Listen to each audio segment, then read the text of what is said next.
습관을 따라 기도하신 예수님이라는 제목을 가지고 오늘 함께 말씀을 나누고자 합니다.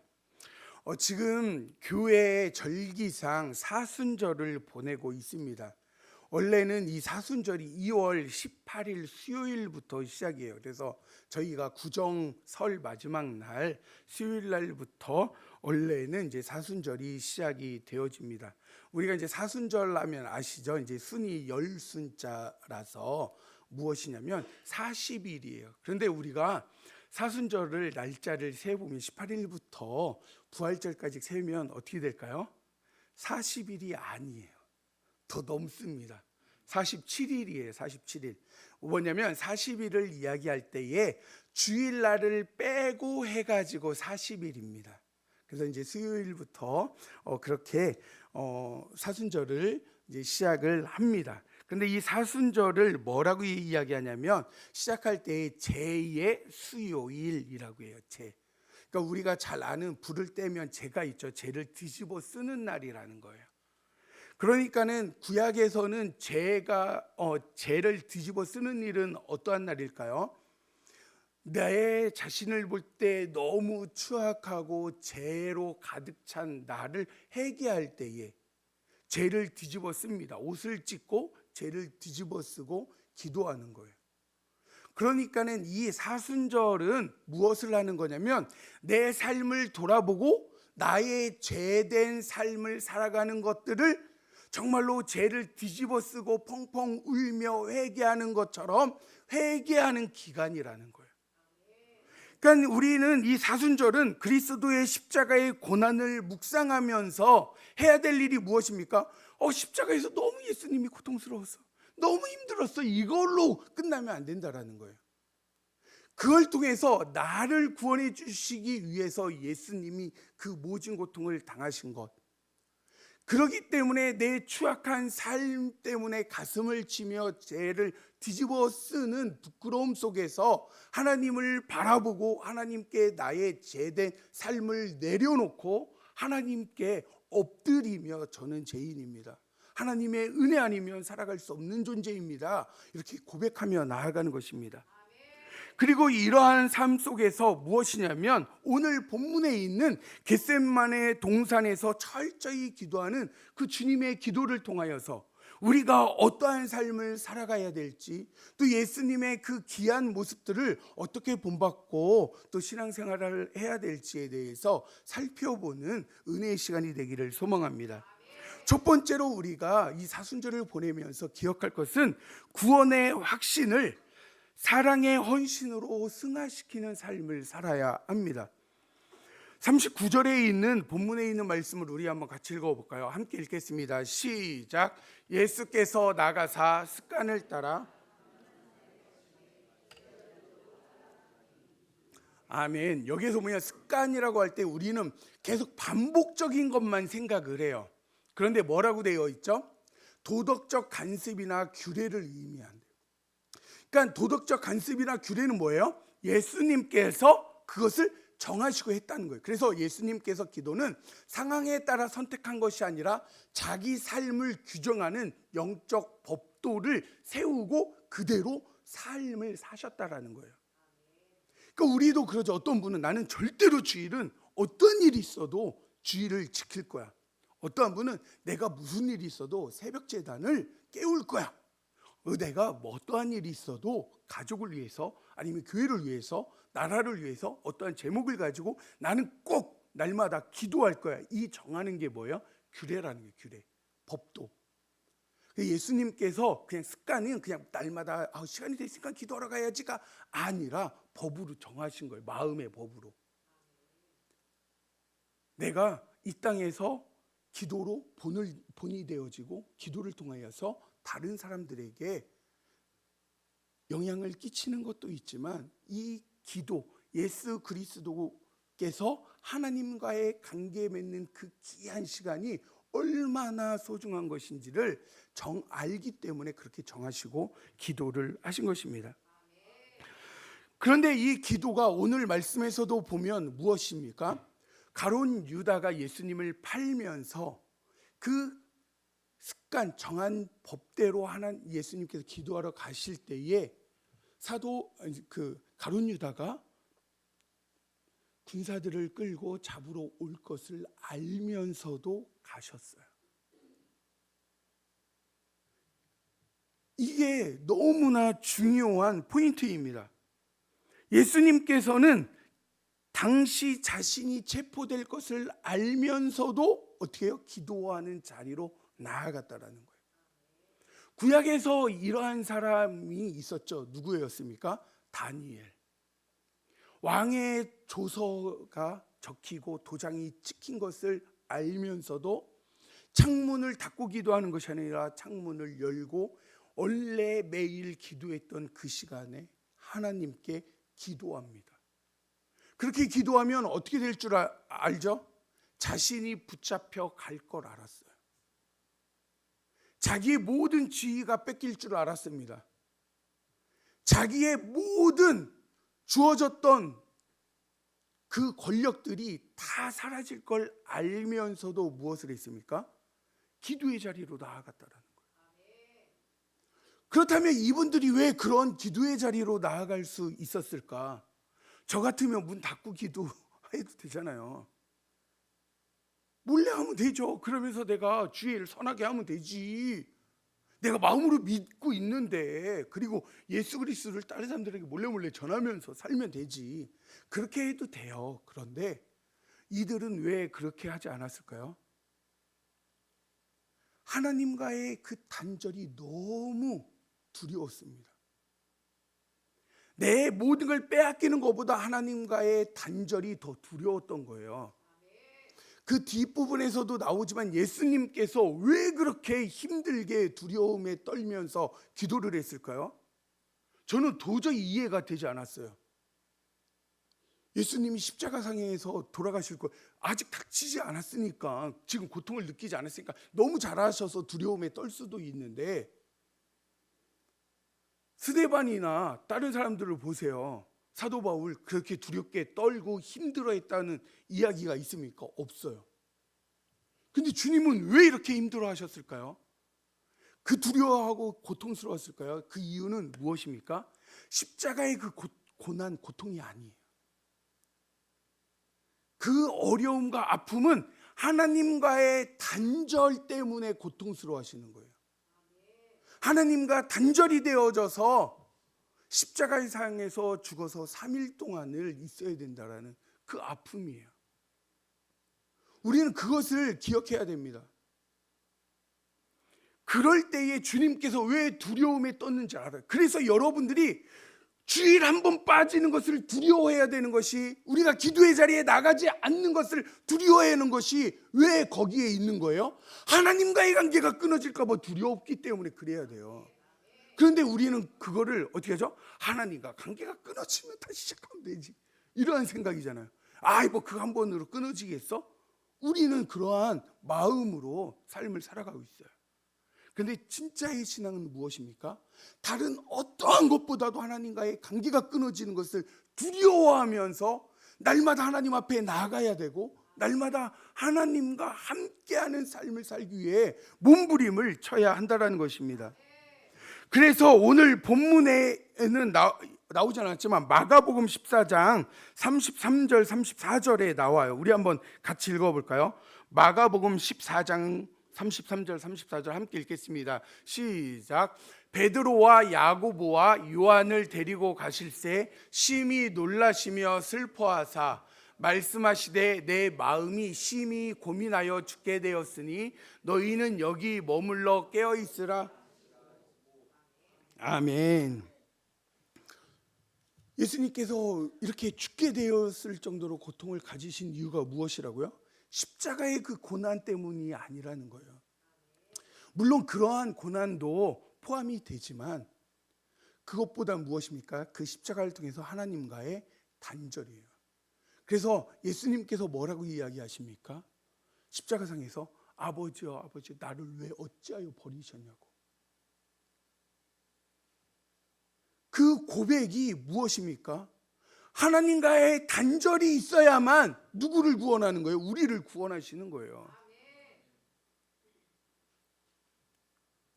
오늘 말씀을 통해서 힘들고 죽을 지경에 있었던 것은 바로 그 관계의 단절, 그리고 또 다른 하나는 무엇입니까?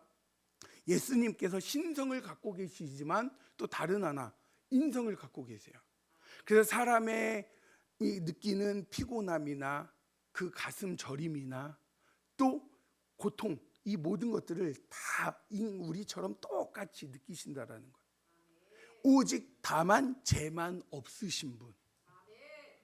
그렇기 때문에 그러한 어려움과 고통 속에서 예수님께서 하나님께 기도할 수밖에 없는 것입니다. 그래서 그 순간이 얼마나 고통이 컸는지 우리는 사실은 정확히 알 수가 없습니다. 왜냐하면 우리가 주님 입장이나 그런 상황은 되지 못했기 때문에. 그러나 무엇을 통해 알 수 있습니까? 오늘 본문 44절 누가복음 22장 44절에 말씀한 것처럼 땅에 떨어지는 그 땀방울이 핏방울처럼 되었다라고 이야기해요. 이 의학적으로도 나와 있더라고요. 너무 극심한 스트레스를 받으면 땀에 피처럼 빨갛게 섞여서 나와서 핏방울이 되어진다라는 학계의 보고도 있습니다. 그런 것을 보면 예수님께서 얼마나 극심한 스트레스와 또 십자가의 그 중압감, 그리고 특히 하나님과의 관계가 단절되는 것에 얼마나 고통스러워하고 있었는지를 우리는 알 수가 있습니다. 그렇다면 이 사순절 기간에 하나님께서는 저와 여러분이 어떠한 모습으로 살아가기를 원하실까요? 첫 번째로 뭐냐면 흔들리지 않는 구원의 확신을 갖고 살아가기를 원하십니다. 요한복음 1장 29절에 있는 말씀입니다. 우리 한번 같이 읽겠습니다. 시작. 이튿날 요한이 예수께서 자기에게 나아오심을 보고 이르되 보라, 세상 죄를 지고 가는 하나님의 어린 양이로다. 아멘. 하나님의 어린 양이 되사 십자가의 보혈로 우리의 죄를 깨끗하게 도말해 주셨습니다. 그래서 예수 그리스도 안에 있는 자는 결코 정죄함이 없습니다. 요한복음 5장 24절에 있는 말씀인데 우리 같이 한번 읽어볼까요? 요한복음 5장 24절 함께 읽겠습니다. 시작. 내가 진실로 진실로 너희에게 이르노니 내 말을 듣고 또 나 보내신 이를 믿는 자는 사망에서 생명으로 옮겼느니라. 아멘. 예수님의 말씀을 듣고 하나님을 믿는 자는 이미 영생을 얻었대요. 여기서 보면 내 말을 듣고 또 나 보내신 이를 믿는 자, 무엇을 믿는 거죠? 예수님이 누구라고요? 하나님의 아들. 이것을 믿고, 그러니까 예수님께서 나는 하나님의 아들이야, 나는 구세주야 라고 말씀하셨죠. 그것을 믿고 그것을 통해서 누구예요? 하나님 아버지의 말씀이 진리구나 라는 것을 알게 되어졌을 때에 무엇이 되어지는, 우리에게 영원한 생명이 주어진다라는 거예요. 그래서 사망에서 생명으로 옮겨지는 것입니다. 그래서 다른 것 없어요. 성경을 몰라도 돼요. 오직 하나, 예수 그리스도가 나의 구주가 되심을 고백하는 것, 그것만 있으면 어떻게 되는 거예요? 사망에서 생명으로 옮겨지는 것입니다. 그리고 또 우리가 어떻게 살아야 합니까? 감사에서 우러나는 사랑의 헌신으로 살아야 돼요. 흔들리지 않는 구원의 확신, 예수님께서 나를 살리셨구나, 나를 사망 가운데에서 영생으로 옮기셨구나 라는 것을 아는 자는, 깨달은 자는 어떻게 할 수밖에 없습니까? 하나님 앞에 나아가 하나님의 일을 감당할 수밖에 없어요. 우리가 잘 아는 사도 바울을 보십시오. 그는 인간적으로 누구에게 빠지지 않는 사람이었습니다. 좀 저처럼 외모만 빠졌어요. 외모만. 아시죠? 사도 바울은 외모 빼놓고는 빠진 게 없는 사람입니다. 그는요, 학자였고요, 부자였고요, 로마 시민권자였습니다. 또한 권세자였어요.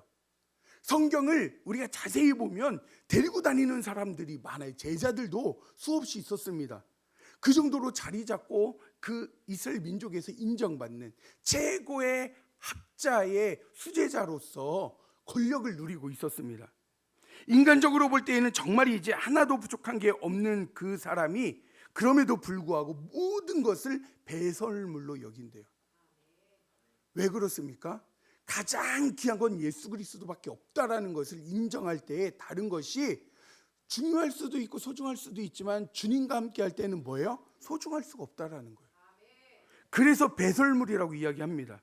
그래서 오직 복음을 전하기 위해서 온 동네, 온 나라, 그리고 세계 곳곳으로 누빕니다.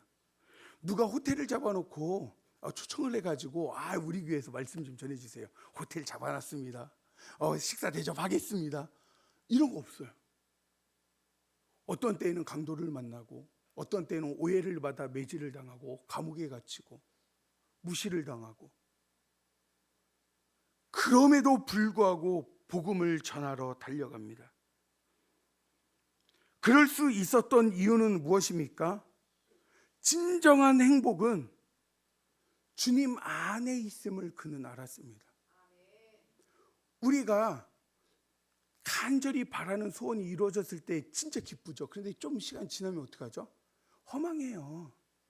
헛헛합니다. 또 뭔가가 더 있어야 된다라고 욕심을 부리게 되어져요. 채워지면 이내 공허해집니다. 세상의 것은 부족하면 짜증이 나고 채워지면 헛헛해요. 그런데 진짜 진정한 행복은 어디에 있습니까? 내 인생을 걸 만한 일, 내 목숨을 바칠 만한 목적을 발견한 사람은 진짜 행복해요. 그래서 그분들은 어떠한 삶을 살아도 행복하다고 그래요. 어떤 분은 돌을 그렇게 쌓아 올리면서 평생을 쌓아 올리면서 자기는 그게 행복해야 하다고 이야기합니다. 어떤 분은 개발하는 거에 몰두해서 성공하지 못했는데도 그 개발하는 자체에 기쁨을 갖고 살아가요. 그들은 그 삶의 목적을 깨달았어요. 그래서 기뻐합니다. 그런데 믿음의 사람은 어떠한 목적을 깨달아야 됩니까? 하나님께서 우리를 부르신 목적, 하나님이 우리에게 주신 사명, 그걸 깨달을 때 진정한 행복한 사람이 되어지는 겁니다. 그렇기 때문에 여러분들, 하나님이 주신 그 놀라운 사명, 목적을 깨닫는 성도님들이 되시기를 주님의 이름으로 축복합니다. 그리고 두 번째로는 무엇이냐면, 우리도 주님을 따라 기도의 동산으로 올라가야 한다라고 말씀하고 있습니다. 성경에 보면 예수님의 기도를 비롯한 신앙적인 많은 인물들의 기도가 성경에 기록되어져 있습니다. 그 중에서 가장 위대한 기도라고 이야기할 수 있는 것은 무엇입니까? 겟세마나의 동산에서 예수님의 기도가 최고봉이라고 이야기할 수 있습니다. 위대한 일 앞에는 가장 위대한 기도가 있어요. 그래서 예수님의 기도가 어떠한 것인지 보면, 첫 번째로 예수님의 기도는 간구의 기도였습니다. 이는 기도의 기본적인 기도라고 이야기할 수 있어요. 예수님은 먼저 아버지께 무엇이냐면 이 잔을 내게서 옮겨달라고 이야기합니다. 하나님은 어린아이처럼 드리는 간구의 기도에 응답하세요. 그래서 나는 기도할 줄 모르는데, 그렇게 안 해도 돼요. 여러분들이 그렇게 부모한테 뭐 해달라고 이야기한 것처럼 주님께 해달라고 하세요. 이게 기본적인 기도의 시작이에요. 누구처럼 유창하게 기도하려고 하지 마세요. 저도 항상 기도할 때 부끄러움이 무엇일까요? 다른 분들처럼 논리적으로 기도 못해. 다른 목사님들 기도할 때 그 기도 하나하나가 얼마나 은혜로운지. 야, 저분들은 저렇게 이렇게 은혜롭지? 저는 그렇게 못해요. 부끄러울 때도 정말 많이 있습니다. 그럼에도 불구하고 이 부족한 기도에도 응답하시는 하나님을 저는 경험합니다. 그렇기 때문에 여러분들, 어떠한 상황 속에서도 기도하십시오. 우리가 간구할 때 그 문제가 해결됩니다. 환경이 변하고 기적이 일어납니다. 그리고 만에 하나 우리의 기도대로 하나님께서 응답해 주시지 않으면 하나님께서 더 좋은 뜻과 계획이 있음을 믿으시기를 바랍니다. 간구의 기도는 마치 무엇과 같냐면 지렛대와 같아요. 내가 밀려고 하고 들으려고 하면 하나도 들리지 않는데, 지렛대의 원리를 이용하면 어떡하죠? 내가 큰 힘을 쓰지 않아도 내가 들지 못했던 것을 옮길 수 있어요. 기도는 그러한 역할을 하는 것입니다. 그리고 이것을 잘 나타낸 것이 출애굽기에 있는 우리가 잘 아는 아말렉과 이스라엘 백성들이 전쟁할 때 모세가 손을 들면 이기고 손을 내리면 졌어요. 어떠한 것도 이유가 없습니다. 오직 무엇이죠? 손을 들 때 하나님께서 역사하셨다는 거예요. 그렇기 때문에 주님께 우리의 두 손을 올리기를 바랍니다. 에레미야서 33장 3절에 있는 말씀을 우리 한번 같이 읽어볼까요? 함께 읽겠습니다. 시작. 너는 내게 부르짖으라. 내가 내게.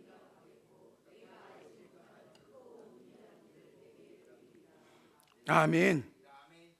이 사순절 기간에 도무지 해결이 불가능한 문제가 있다라면 진실한 마음으로 기도하는 그러한 삶을 통하여서 응답받기를 주님의 이름으로 축복합니다.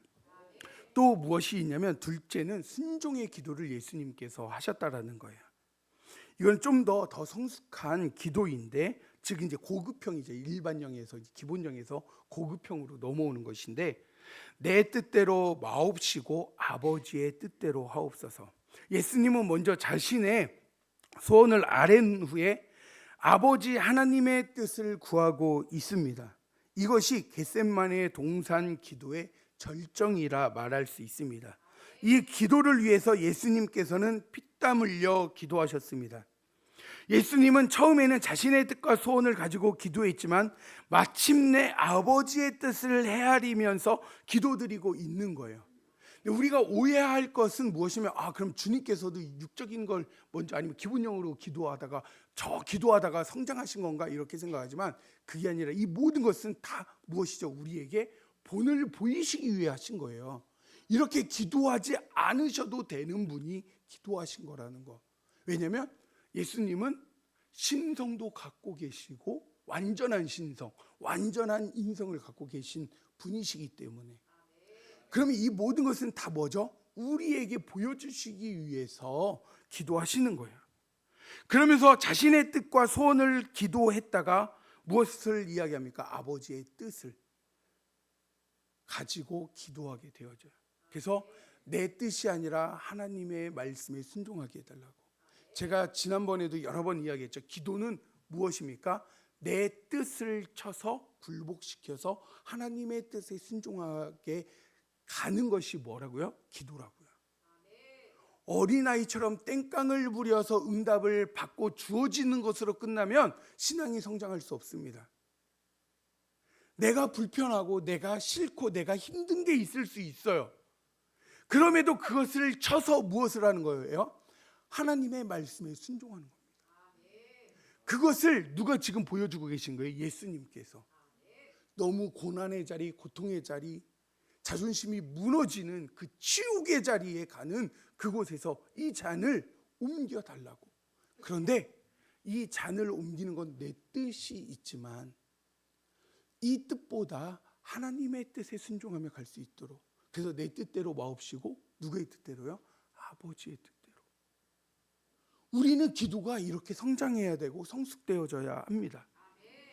왜 그렇습니까? 하나님의 뜻으로 순종하며 나갈 때 가장 완벽합니다. 예수님께서 이렇게 기도하실 수 있는 이유는 무엇입니까? 십자가 말고는 다른 방법이 없음을 아셨어요. 그리고 우리가 알아야 될 것은 우리 자신의 생각은 잘못될 수 있습니다. 우리의 생각은.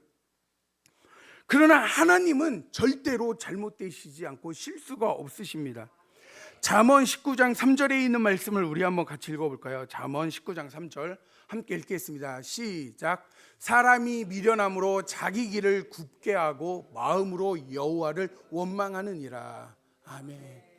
사람이 미련하대요. 그러니까 하나님의 뜻으로 시작했다가 자기 욕심으로 가서 그 길이 굽어져요. 그 길이 하나님이 원하시는 길이 아닌 다른 길로 갑니다.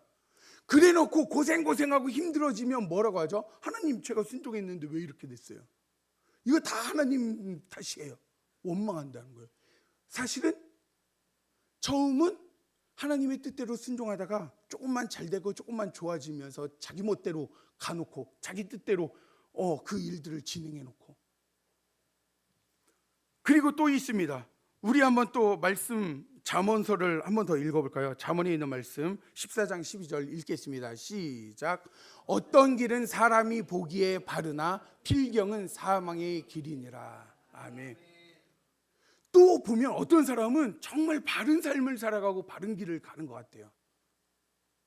그런 분들 많잖아요. 연예인에서 유재석 좋아하시는 분들 되게 많죠. 너무 바르니까.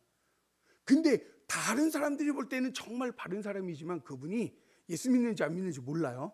근데 그분이 만약에 예수님을 안 믿으면 어떻게 될까요? 그 길은 사망의 길이래요. 아무리 선한 길을 하고 아무리 바른 삶을 살아가고 정직해도 예수가 없으면 어떻게 된다고요? 사망의 길을 가는 겁니다. 그렇기 때문에 우리가 어떠한 상황 속에서도 내 뜻이 아니라 누구의 뜻으로 움직여야 돼요? 아버지 하나님의 뜻으로 움직여야 합니다. 이것을 보면 문제의 핵심은 다 어디에 있습니까? 내 자신입니다. 어쩌면 인간이 자기의 잘못된 소원을 가지고 자기의 뜻을 고수해요. 그래서 어떻게 기도하죠? 하나님, 이거 바꿔주지 않으면 저 헌신하지 않겠습니다. 이거 변하지 않으면 저 절대로 이거 안 하겠습니다. 여러분들, 그러한 기도가 우리에게 얼마나 많습니까? 저도 그래요. 하나님 뭐 하려면 이렇게 해주셔야 제가 하죠. 아무것도 없는데요.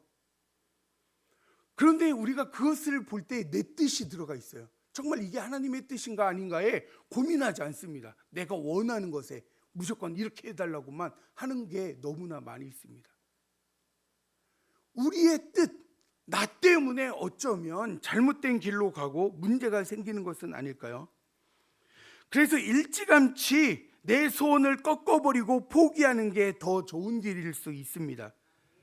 왜냐하면 나 자신을 하나님의 뜻에 복종시키면 모든 것이 합력하여 선을 이루게 되어 있습니다. 하나님의 최선을 얻을 수 있어요. 하나님의 뜻에 순종하면 우리는 반드시 최선의 것을 얻을 수 있습니다. 하나님의 뜻을 이루기 위해 예수님께서는 지금 땀방울이 마치 핏방울이 될 정도로 강력하게 간절하게 사생결단으로 기도하고 계신 것입니다. 근데 예수님이 어떻게 기도하고 계셨을까요? 무릎을 꿇었다라고 오늘 본문의 이야기예요. 무릎을 꿇고, 보통 유대인들은 기도할 때 어떻게 기도할까요? 일어서서, 그리고 하늘을 보고, 눈을 안 감아요. 눈을 뜨고 하늘을 보고 기도합니다.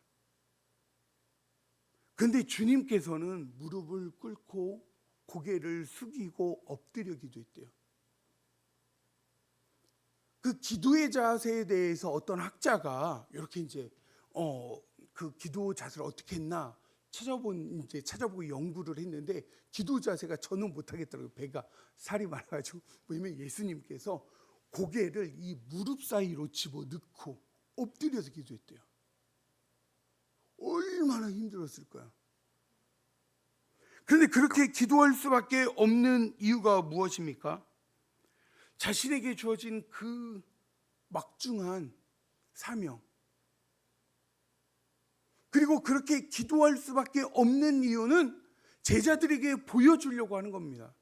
어려운 일이 있고 힘든 일이 있고 감당할 수 없는 일이 있을 때 너희들이 해야 될 일이 하나님 앞에 간절히 기도하는 것이라고. 그래서 본문에서 말씀에서 보면 43절에 너무 그 예수님의 기도가 장엄했기 때문에 누가 옵니까? 천사들이 와서 그 기도에 힘을 싣고 함께 하더라는 거예요. 우리 44절에 있는 말씀을 우리 한번 같이 읽어볼까요? 44절 본문 함께 읽겠습니다. 시작. 예수께서 힘쓰고 있어